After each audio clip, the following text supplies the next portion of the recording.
Hello everyone, my name is Janmer Elbernizer. What I'm going to discuss for today is visual impairment. So without further ado, let's start. Visual impairment. Visual impairment is a general term used to describe people who cannot see even with corrections. The Individuals with Disabilities Education Act or IDEA further explains that it is impairment in vision that even with correction adversely affects an individual's educational performance. It includes problem in visual acuity, visual field, and perceiving the color. The condition may vary from one person to another. One person may have no remaining vision while others have remaining functional vision. 2. Classification of visual impairment. First, we have legally blind. Individuals who are legally blind have minimal light or form perception. He has 20/200 vision in the better eye, whereas an individual who is totally blind completely lacks vision or totally without any sight. Both legally and totally blind are dependent in their tactile and auditory sense as the channel of learning. Partially sighted. Those who are partially sighted have limited perception with the environment. They also use their sense of touch and hearing as a way to learn about their environment. Low vision.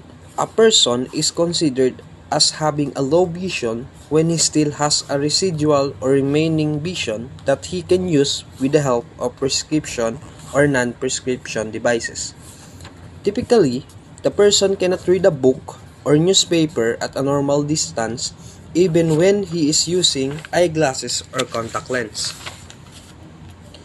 Deaf blind.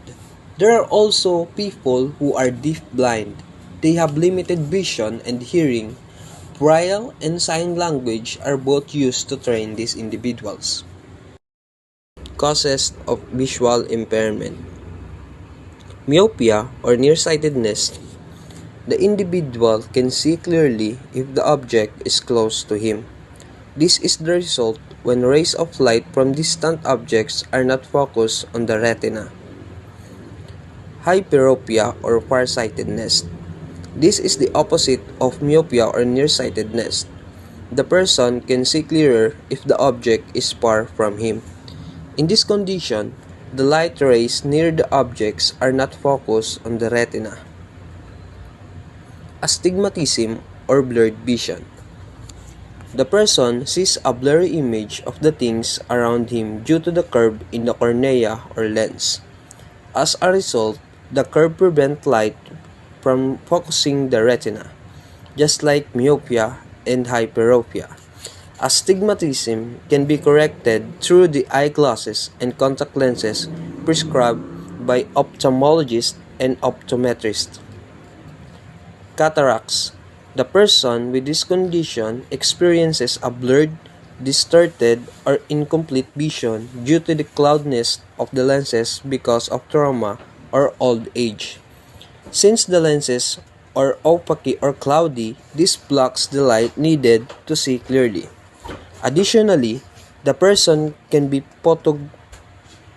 photophobic, may experience serious glare problems and squinting. Glaucoma. This condition occurs when the aqueous fluid fails to circulate properly. The pressure in the eye caused by the fluid can damage the optic nerves and can further result to loss of visual acuity and visual field. The person may experience headache and fatigue. Diabetic retinopathy. From the name itself, diabetic individuals are affected with this type of eye disorder. This occurs when there is hemorrhage and continuous growth of blood vessels in the retina. It is often treated with laser surgery. Retinitis pigmentosa. This is the gradual degeneration of the retina. It can result to night blindness, photophobia, and loss of macular vision. Sadly, this condition is inherited and not treatable. Usher syndrome. This is a deaf-blind condition which is a combination of congenital deafness and retinitis pigmentosa. Macular degeneration. This condition is typically to adults but it can also affect young people. This is due to deterioration of the central area of the retina cones. Visual fields are lost but the person can use his peripheral vision. The person may be photophobic that affects his color vision. Retrolental or fibroplasia, typically to premature babies who are overexposed to oxygen in the incubator. Optic nerve atrophy, damage of the optic nerve. The optic nerve carries images of what the eye sees to the brain. Ocular albinism, a genetic condition that primarily affects the eyes. This condition reduces the coloring or pigmentation. School-based programs. In the Philippines, one can rarely see a student with vision loss in inclusive education. Most of them are studying in a special school. The Philippine School for the Deaf and Blind in Pasay City specializes in teaching students with such condition. Special education teachers who will teach students with vision loss need an intensive training in using the Braille. The following are some suggestions for teachers who have students with low vision. First, train the child to use his functional vision. Second, illuminate classroom properly. Third, have the sight to sit near the blackboard. Fourth, give photocopy of the lecture notes or shorten the notes. Fifth, verbalize the writings on the chalkboard. And the last one, avoid cluttering the board. Tactile aids. Braille, the first school for the blind, is the Institut National des Soins Aveugles in Paris, and it was established by Valentin Huy in 1784. They use Roman letters and night writing codes to teach students with vision loss. Then one of Huy's students named Louis Braille developed his embossed dots as a communication system. During the 1800s, Braille's communication system was not accepted by educators, but eventually it gained popularity and recognized as literacy code for people with vision loss around the world. At present, Braille is the #1 source of literacy for the blind. It consists of patterns of 6 possible dots arranged in 2 columns or 3. The combination of dots indicates the letter of the alphabet, by Gargiulo in 2009. Gargiulo 2009 further explains that Braille has 2 grades. In grade 1, Braille, the alphabet is first introduced. Each letter of the word is spelled out using the Braille letter. In grade 2, Braille, the teacher will introduce the contraction or constructions or the 189 abbreviation similar to a shorthand method used by secretaries.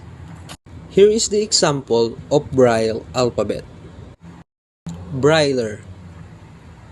This is often used by younger students to learn how to write Braille. It looks like a typewriter with 6 key dots. A special paper is needed to punch the raised Braille dots. Here is the example of slate and stylus. Slate and stylus.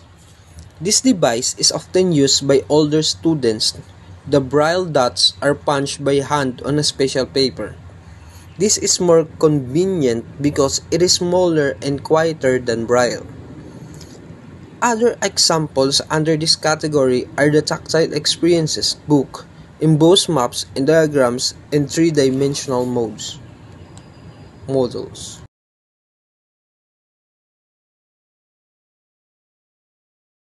Orientation and mobility program.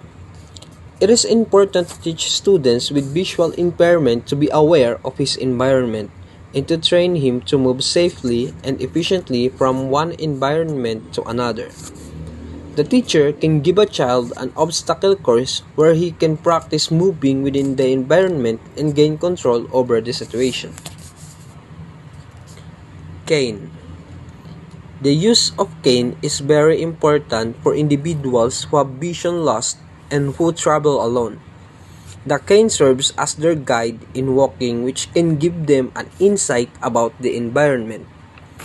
They can gain information if there are obstacles and such as bumps, open manholes, door, and travel surface. Sighted guides. The teacher should demonstrate to sighted students how they can assist their classmate who has vision loss. However, this should be done moderately, only when the blind person is new in an environment to avoid dependency. Here are some of the sight-guided techniques. Greet the person in a normal voice and ask him if you can help him. Let him take your arm by holding the part about your elbow. Walk in a normal voice and describe if there is a curb, stair, door, or other obstacle along the way. When sitting, place the person's hand on the chair and let him sit alone. Guide dogs. Dogs are trained to follow several basic commands, and they wear special harness to guide a person with vision loss to travel alone in complicated routes. Manipulative. First, Cuisenaire rods. By touching the rod to determine the length and markings associated with each rod, the student with vision loss can also develop his mathematical skills and concepts with the use of this manipulative. Cranmer abacus. Abacus is helpful for students with vision loss in practicing number concepts such as counting and making calculations such as adding and subtracting by manipulating the beads. Here is an example of Cuisenaire rods. Talking calculator. It is an electronic calculator that performs most operations of a standard calculators, but the only difference is that it talks.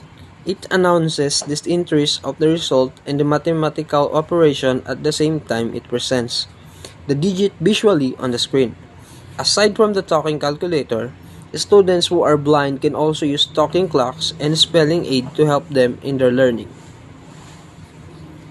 Optical devices. Optical devices are often used to accommodate students with low vision.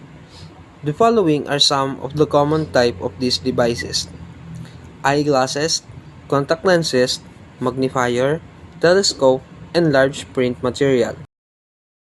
Technological aids.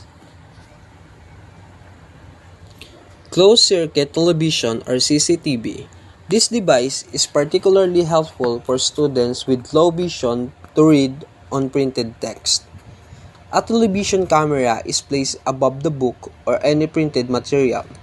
The zoom lens of the camera can help to make text appear bigger on the television screen. Optacon. It is a small handled electronic device that converts regular print into a readable vibrating form, by Hayward on 2009. For instance, when Optacon is held over the printed S, the person can feel at the tip of his hands the graceful curve of S going to the left to the right, a download stroke. As you can see at the slide, there is an example. Kurzweil 1000. This machine has an optical character recognition system that read printed and electronic messages. Another high-tech technological aid is the Braille in speech. It translates Braille into speech or print.